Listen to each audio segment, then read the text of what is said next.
આજ તમે ગેડા ગયા હો, ગેડા હનુમાનજી મહારાજ નાળિયેરનો ઢગલ ગંજ પડ્યો છે. હું દર્શન કરી આવ્યો છું.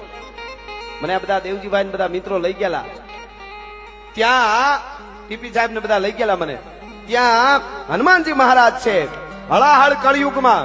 અહીંયા આવ્યા હોય કે લાઈવ જોતા અને દર્શન કરવાની શું અહીંથી 10 કિલોમીટર થાય છે ગેડા હનુમાનજી સાહેબ. 5-10 નાળિયેરનો ઢગલો તમે ક્યાંક કરજો, વગર પલળે વગર વરસાદે નાળિયેર હળી જાય, એમાં ઊંધઈ લાગે, હળી જાય, જીવડા પડે. પણ અહીં વર્ષો પહેલાથી નાળિયેર ચડાવવામાં આવે છે. આખા નાળિયેરના ઘા કરે, ગંજના ગંજ ઢગલા પીડ્યા છે. અને અખતરો કરવા જોવા માટે જેસીબી થી અંદરથી નાળિયેર કાઢ્યા ને એ તાજે તાજા એવા ને ઊંધઈની કે હડાની જીવાતની તાકાત નથી કે એમાં પડી હકે એવા ગેડા હનુમાનજી મહારાજ નાળિયેરના ઢગલા પીડ્યા છે. એ હરદેવપુરી બાપુના ત્યાં નાળિયેરનો ઢગલો કરેલો છે. એ આજ પરંપરામાંથી, જે પરંપરામાં પ્રતિષ્ઠામાં હું અને તમે આજ મળ્યા છે, એ હરદેવપુરી બાપુ ગેડા ગયેલા, હનુમાનજીના દર્શન કર્યા, ત્યાંથી એક નાળિયેર ઉપાડ્યું. અને સંતોની તો ટેવ હોય કે કોકને ખવડાવવું, એટલે બાળકોને જોયા એટલે નાળિયેર ભાંગીને બધાને ખવડાવી દીધું. અને રાતે હુતા અને ગેડા હનુમાનજી મહારાજ સપનામાં આવ્યા ભાઈ.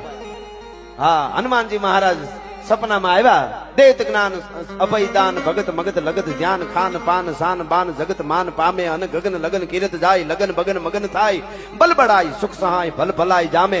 એ હનુમાનજી મહારાજ સપનામાં આવ્યા અને કહેવાય છે કે હરદેવપુરી બાપુને એવું કીધું કે તું મારું નાળિયેર શ્રીફળ પૂછ્યા વગર લઈને તે બાળકોને ખવડાવી દીધું છે, ખોટું પાછું નાળિયેર મૂકી જા.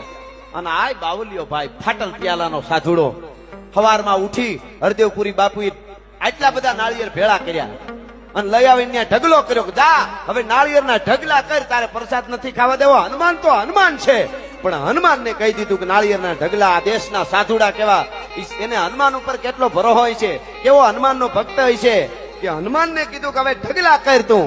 અને તેથી આ જ પરંપરામાંથી જે સાધુ સંતો જે પેઢી ઉતરતી આવે છે, સવાઈગીરી બાપુથી લઈ શંભુગીરી બાપુથી લઈ, એ કહેવાય છે કે એમને પરંપરા વહી આવે.